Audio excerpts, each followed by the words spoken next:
अस्सलाम वालेकुम दोस्तों, आप पढ़ रहे हैं इंग्लिश ग्रामर ज़ीशान अहमद राना के साथ। प्रीवियसली हमने उर्दू में पहचान पढ़ी थी प्रेजेंट इंडेफिनिट की, पास्ट इंडेफिनिट की और फ्यूचर इंडेफिनिट की। आज जो है हम पढ़ रहे हैं प्रेजेंट इंडेफिनिट की। इंग्लिश में देखेंगे, पहले तो हम देखेंगे कि इंग्लिश में जुमला, उर्दू में जुमला जो है वो बना हुआ कैसे होता है, यानी कि उसकी बनावट कैसे होती है। उसके बाद जो हम पढ़ेंगे प्रेजेंट इंडेफिनिट को, प्रेजेंट इंडेफिनिट सिंपल देखेंगे। उसके बाद जो है हम नेगेटिव देखेंगे और इंटेरोगेटिव। इस तीन चार टॉपिक जो हैं ये आज हम इंशाल्लाह क्लियर करेंगे। पहले देख लेते हैं कि उर्दू में हमारे पास जुमले की बनावट कैसे होती है। जैसे मैं लिख रहा हूं यहाँ, वो पानी पीता है। देखिए हमारे पास उर्दू में हमने जो है ना 3 टर्म पढ़ी होंगी, फेल, फाइल, मफूल। ये हम 3 टाइप्स पढ़ते होते हैं। ये 3 टर्म हमने पढ़ी हैं उर्दू ग्रामर में। फेल जो है हम काम को कहते हैं, जो काम किया जाता है उसे हम फेल कहते हैं। यानी कि यहाँ जो है हमारे पास पीना जो है काम है, तो हमारे पास ये फेल जो है क्या है, हमारे पास पीना है, काम जो है। ठीक है, फाइल हमारे पास होता है जो काम कर रहा हो। यहाँ वो जो है ये काम करने वाला है, जो काम करने वाला होता है उसे हम क्या कहते हैं, फाइल कहते हैं। काम करने वाले को हम फाइल कहते हैं। ठीक है, और मफूल जिस पर काम हो रहा हो। जैसे ये हमारे पास क्या है, पानी, इस पे काम हो रहा है, पीने वाला जो काम है किस पे हो रहा है, पानी पे हो रहा है, तो ये हमारे पास क्या है, मफूल है। और जिस पर काम हो रहा, इसकी डेफिनेशन क्या होगी, जिस पर काम हो रहा हो। ठीक है, अच्छा, ये तो इनकी डेफिनेशन होगी। अब इसमें तरतीब क्या है उर्दू के फिक्रे में इसकी। हमारे पास सबसे पहले जो है, इनको इंग्लिश में देख लेते हैं इससे पहले। इसे जो है फेल को जो है वर्ब कहते हैं इंग्लिश में, फाइल को जो है सब्जेक्ट कहते हैं, और मफूल को जो है ऑब्जेक्ट कहते हैं। ठीक है, अच्छा, उर्दू में अगर इसकी तरीकाकार देखें बनावट का, तो हमारे पास क्या होता है कि सबसे पहले जो है सब्जेक्ट होता है, उसके बाद हमारे पास ऑब्जेक्ट आ जाता है, और उसके बाद हमारे पास वर्ब होता है। और ये लास्ट में हमने जो हमारे पास ये आ रहा होता है, ये हमने प्रीवियस लेक्चर में हमने पढ़ा था कि ये हमें टेंस के बारे में बता रहा होता है कि कौन सा टेंस है। ठीक है, अच्छा, अगर हम इंग्लिश में, ये तो थी हमारे पास उर्दू में इसकी पहचान। अगर हम इंग्लिश में देखें तो हमारे पास इंग्लिश में जुमले की बनावट इस तरह होती है। एक जनरल फार्मूला होता है हमारे पास, सब्जेक्ट होता है सबसे पहले, फिर उसके बाद हेल्पिंग वर्ब इस्तेमाल होता है, और फिर उसके बाद जो है वर्ब इस्तेमाल होता है, और फिर ऑब्जेक्ट इस्तेमाल होता है। ये जनरली जो है तमाम हमारे पास जितने भी टेंसेज हैं उनमें बनावट का तरीकाकार जो होता है वो इस फार्मूले के तहत होता है। इस फार्मूले को जो है आप लाजमी नोट कर लीजिएगा।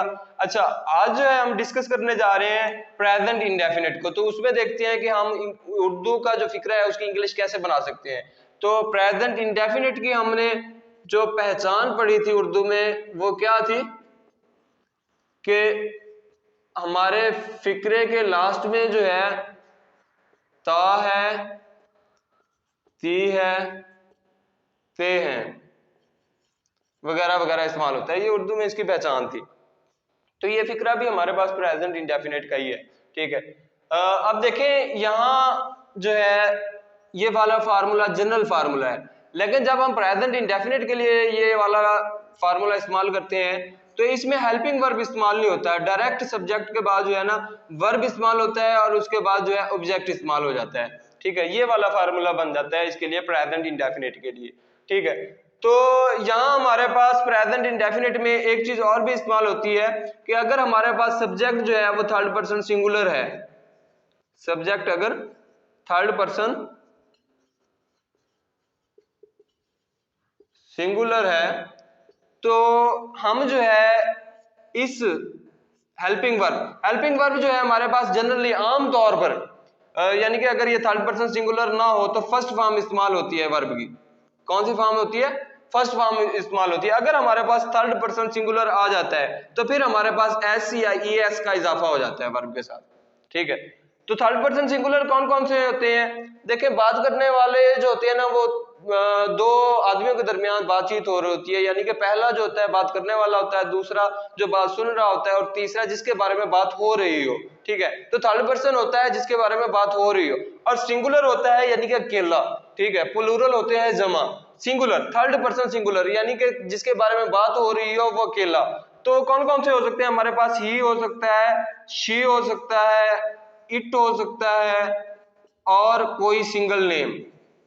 ये हमारे पास जो है ना थर्ड पर्सन सिंगुलर है। अगर ये थर्ड पर्सन सिंगुलर सब्जेक्ट आ जाता है हमारे पास, तो फिर फर्स्ट फॉर्म के साथ SEIES का इजाफा हम लाजमी करेंगे।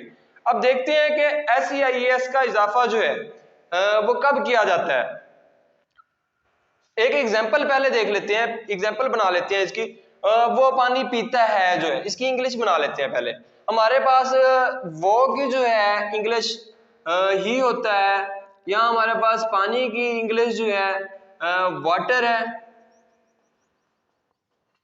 और पीने की इंग्लिश ड्रिंक है। ठीक है, इसकी अगर इंग्लिश बनाएं तो हमारे पास इस फार्मूले के तहत क्या बनेगी कि सबसे पहले सब्जेक्ट हमारे पास जो है वो क्या है? ही है, तो ही लिखेंगे यहाँ, और यहाँ हमारे पास आ गया है वर्ब। ठीक है, वर्ब कौन सा है हमारे पास? यहाँ ड्रिंक है, तो यहाँ ड्रिंक लिखेंगे। इसके बाद जो है हमारे पास ऑब्जेक्ट, ऑब्जेक्ट है हमारे पास वाटर, वाटर लिख दिया। ठीक है, अब देखें यहां हमारे पास जो है ना थर्ड पर्सन सिंगुलर आया है, तो यहां हमने एस या ES का इजाफा लाजमी करना है। अगर हमारे पास थर्ड पर्सन सिंगुलर ना होता, फर्स्ट पर्सन होता या सेकंड पर्सन होता। पहले देख लेते हैं फर्स्ट पर्सन और सेकंड पर्सन क्या होता है। फर्स्ट पर्सन हमारे पास हमेशा आई होता है। क्या होता है? आई होता है, आई वी। ठीक है, तो ये होते हैं, और सेकंड पर्सन यू होता है हमारे पास हमेशा, और थर्ड पर्सन जो होता है वो हमारे पास अगर सिंगुलर में देखें तो ही शी इट या सिंगल नेम आ जाता है, अगर प्लूरल में देखें तो दे वगैरह आ जाते हैं। ठीक है, तो अगर हमारे पास यहाँ थर्ड पर्सन सिंगुलर है, तो हम यहाँ एस या ES का इजाफा करेंगे लाजमी तौर पर। अगर थर्ड पर्सन सिंगुलर नहीं है, फर्स्ट पर्सन है या सेकंड पर्सन है, तो फिर हम जो है यहाँ एस या ES का इजाफा नहीं करेंगे। लेकिन यहाँ थर्ड पर्सन सिंगुलर इस्तेमाल हुआ है, तो लाजमी तौर पर यहाँ एस या ES का इजाफा करना पड़ेगा। अच्छा देखें, एस या ES का इजाफा कब करेंगे हम? कैसे हमें पता चलेगा कि यहाँ S का इजाफा होना चाहिए या ES का इजाफा होना चाहिए? अगर हमारे इस वर्ब के आखिरी अल्फाज जो एंड हो रहे हैं वो SS पे हो रहे हैं, CH पे हो रहे हैं, अच्छा SH पे हो रहे हैं, O पे हो रहे हैं, या X पे हो रहे हैं, इन 3-4 अल्फाजों के एंड पर ये हमारा जो वर्ब है वो इन अल्फाजों पे एंड हो रहा है, तो हम जो इजाफा करेंगे वो ES का इजाफा करेंगे। किस चीज का इजाफा करेंगे? ES का, इस वर्ब पे इजाफा कर देंगे ES का। अगर इन अल्फाजों के अलावा किसी और पे एंड हो रहा है, जैसे यहाँ K पे एंड हो रहा है, तो हम यहाँ सिर्फ और सिर्फ S का इजाफा करेंगे, यानी कि ये बन जाएगा S का इजाफा करने से ड्रिंक्स बन जाएगा, यानी कि ही ड्रिंक्स वाटर। ठीक है, तो हमारे पास ये एग्जाम्पल हो गई किसकी? एस या ES का भी आपने इस्तेमाल देख लिया, इसमें थर्ड पर्सन का पता चल गया, और एक एग्जांपल भी हमने कर ली। तो एक सिंपल की एग्जांपल भी कर लेते हैं, जैसे मैं किताब लिखता हूं। इसकी अगर इंग्लिश बनाए तो हमारे पास ये सब्जेक्ट जो है आई है, ऑब्जेक्ट जो है वो बुक है, और हमारे पास जो वर्ब है वो है राइट। ठीक है, तो इसकी इंग्लिश क्या बनेगी हमारी इस फार्मूले के तहत कि सबसे पहले हम लिखेंगे यहाँ सब्जेक्ट आई, इसके बाद जो है हम वर्ब लिखेंगे जो कि राइट है, और इसके बाद जो है हम लिखेंगे बुक। ठीक है, यानी कि ऑब्जेक्ट है हमारे पास। तो ये क्या बन गया? आई राइट अ बुक, मैं किताब लिखता हूं। ठीक है, तो ये हमारे पास इसमें जो है एस या ES का इजाफा कुछ भी नहीं हुआ। क्यों नहीं हुआ?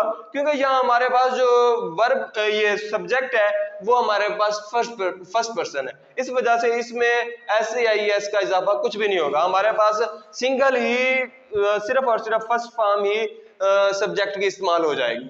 ठीक है, इसकी वर्ब की इस्तेमाल हो जाएगी, फर्स्ट फॉर्म ही। अच्छा, अगर हम इसका नेगेटिव देखें, ये इसमें हो गया। अगर हम एक और देखें कि नेगेटिव नहीं देखते, नेगेटिव से पहले हम देख लेते हैं कि ईएस का इजाफा किन में होता है। मैंने बता तो दिया है कि एस एस सी एच या एस एच या ओ या एक्स वगैरह आ जाए तो हम ईएस का इजाफा करते हैं। तो वो एग्जांपल देख लेते हैं कि हमारे पास एग्जांपल है, वो इम्तिहान पास करता है। अब देखें यहां हमारे पास जो ये बनेगा, ही सब्जेक्ट है हमारे पास, वर्ब आ जाएगा हमारे पास पास, और ऑब्जेक्ट आ जाएगा एग्जामिनेशन या एग्जाम। ठीक है, तो देखें यहां हमारे पास लास्ट में जो है ना एस एस आ रहा है, तो इसके साथ ई एस का इजाफा करेंगे। यही मैंने बताया यहाँ के S S C H S H या ओ एक्स पे एंड हो जाए, यहाँ क्योंकि एंड हो रहा है एस एस पे इसका, तो यहाँ हम ई एस का इजाफा कर देंगे, यानी कि हमारे पास जो बन जाएगा ही पासिस द एग्जाम। ठीक है, ही पासिस द एग्जामिनेशन या ही पासिस द एग्जाम। ठीक है, ये हमारे पास जो है ना इसकी एग्जांपल बन गई। तो ये हमारे पास था सिंपली हमने प्रेजेंट इंडेफिनिट को आज जो बयान किया है। इससे नेक्स्ट वीडियो में हम इसका नेगेटिव और इंटेरोगेटिव देखेंगे। तब तक के लिए इजाजत, अल्लाह हाफिज।